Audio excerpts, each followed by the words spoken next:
선지자와 왕 제19장 평화의 선지자. 선지자로서의 엘리사의 사업은 어떤 면에 있어서 엘리야의 사업과는 매우 달랐다. 엘리야에게는 정죄와 형벌의 기별이 위탁되었고 그는 대담무쌍한 책망의 목소리로 왕과 백성들에게 그들의 악한 길에서 돌아오도록 호소하였다. 엘리사의 사명은 보다 평화스러운 사명이었고 엘리야가 시작한 사업을 세우고 굳게 하고 백성에게 여호와의 길을 가르치는 것이었다. 영감의 기록은 백성들과 개인적으로 접촉하는 그를, 선지자의 생도들에게 둘러싸인 그를, 이적과 봉사로 병을 고치고 기쁨을 가져오는 그를 묘사하고 있다. 엘리사는 온순하고 친절한 정신의 사람이었으나 그도 역시 엄격한 면이 있음을 그가 베델로 가는 도중 성읍에서 나온 악한 젊은 아이들이 그를 조롱하였을 때의 그의 행동으로 나타내었다. 이 젊은이들은 엘리야의 승천의 소문을 들었고 그 엄숙한 사건을 조롱의 대상으로 삼아 엘리사에게 말하기를 대머리여 올라가라, 대머리여 올라가라 하였다. 그들의 조롱의 말소리를 듣고 선지자는 돌아보며 전능하신 분의 영감을 받아 그들에게 저주를 선언하였다. 뒤따른 무서운 형벌은 하나님의 형벌이었다. 수풀에서 암콤 둘이 나와서 그들 중에 42명을 찢었다. 만일 엘리사가 그 조롱을 간과하였더라면 그는 계속 어중이 떠중이들에게 조롱과 모욕을 당했을 것이고 민족적 대위기의 때에 가르치고 구원하는 그의 사업은 좌절됐을 것이다. 이 전율할 만큼 가혹한 한 가지 신뢰로 그는 온 생애를 통하여 존경을 얻기에 충분하였다. 50년 동안 엘리사는 베델 성문을 드나들면서 나라의 이곳저곳을 여행하였고 이 성읍에서 저 성읍으로 다니면서 게으르고 난폭하고 타락한 청년들의 무리 가운데로 지나다녔으나 아무도 그를 조롱하거나 지극히 높으신 자의 선지자로서의 그의 자격을 경시하지 아니하였다. 친절에도 그 한계가 있어야 한다. 권위는 단호하고 엄격하게 유지되어야 하며 그렇지 않으면 많은 사람들에게서 조롱과 멸시를 받을 것이다.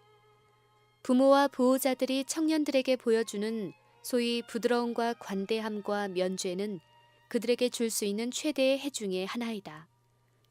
모든 가정에는 확고부동함과 단호함과 적극적 요구가 필수 불가결하다. 엘리사를 조롱한 젊은이들에게 매우 결핍되어 있던 존경심은 주의 깊이 간직해야 할 아름다운 미덕이다. 모든 아이들은 하나님께 대해 참된 경외심을 보이도록 가르침을 받아야 한다. 하나님의 성호는 결코 경솔하고 부주의하게 말하지 말아야 한다. 천사들도 하나님의 성호를 말할 때에는 저희 얼굴을 가리운다.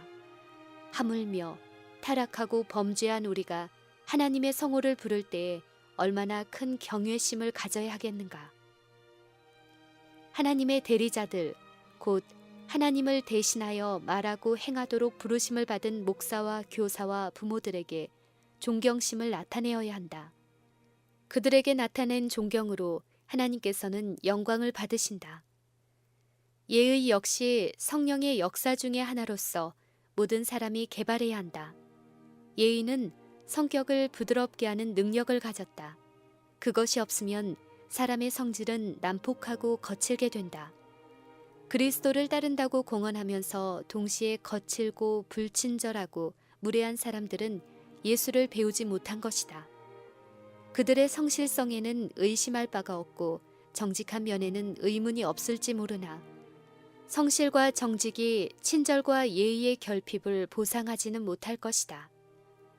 엘리사로 하여금 이스라엘 나라에서 많은 사람들의 생애에 능력 있는 가마를 끼칠 수 있게 했던 친절한 정신이 그가 수넴에 있는 한 가정과 친분 관계를 맺은 이야기에 잘 나타나 있다.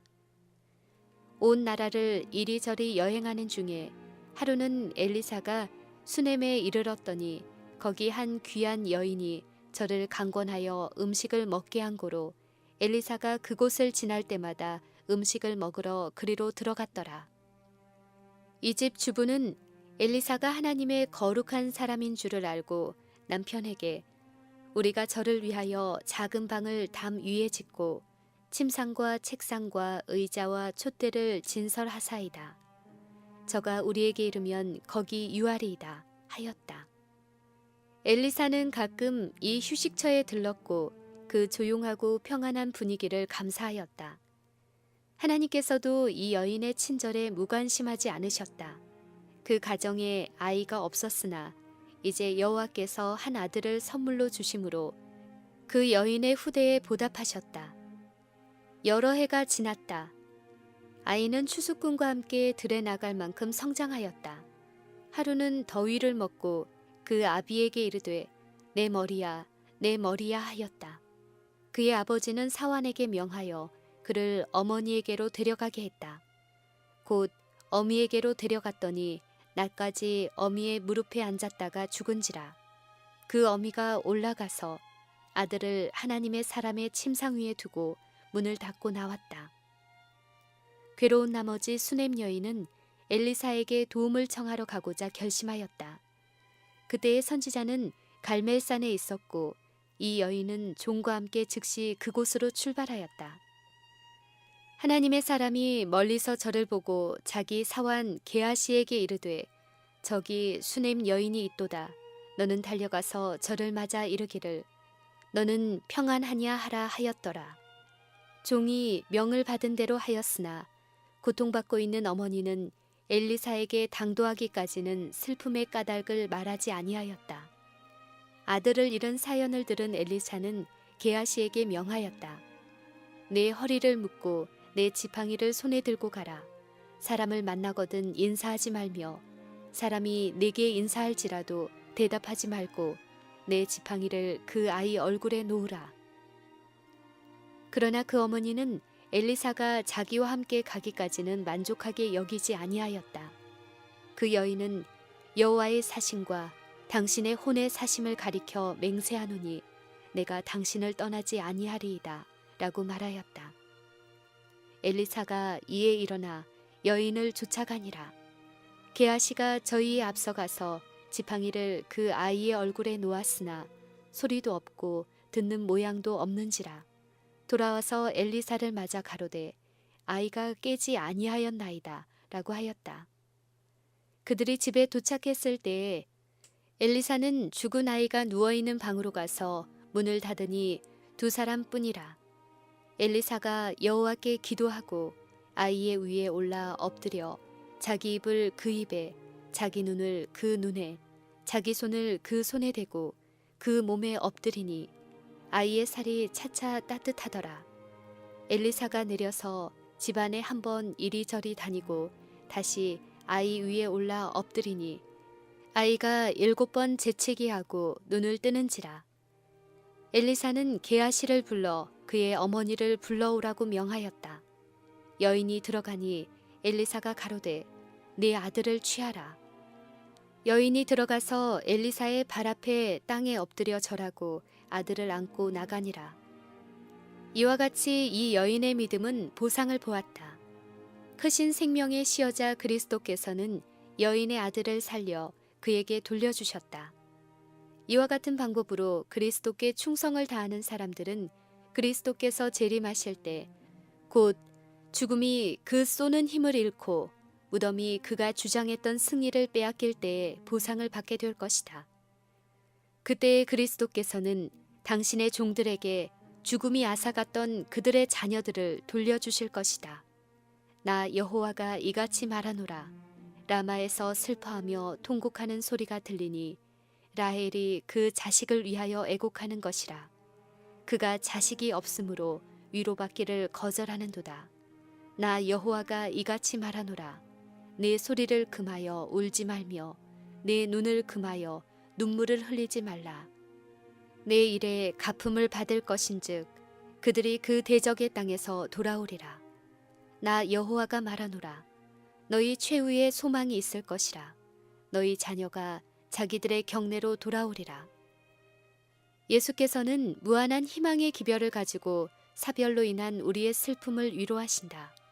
내가 저희를 음부의 권세에서 속량하며 사망에서 구속하리니 사망아 내 재앙이 어디 있느냐 음부야 내 멸망이 어디 있느냐 곧 산자라 내가 전에 죽었었노라 볼지어다 이제 세세토록 살아있어 사망과 음부의 열쇠를 가졌노라 주께서 호령과 천사장의 소리와 하나님의 나팔로 친히 하늘로 쫓아 강림하시리니 그리스도 안에 죽은 자들이 먼저 일어나고 그 후에 우리 살아남은 자도 저희와 함께 구름 속으로 끌어올려 공중에서 주를 영접하게 하시리니 그리하여 우리가 항상 주와 함께 있으리라.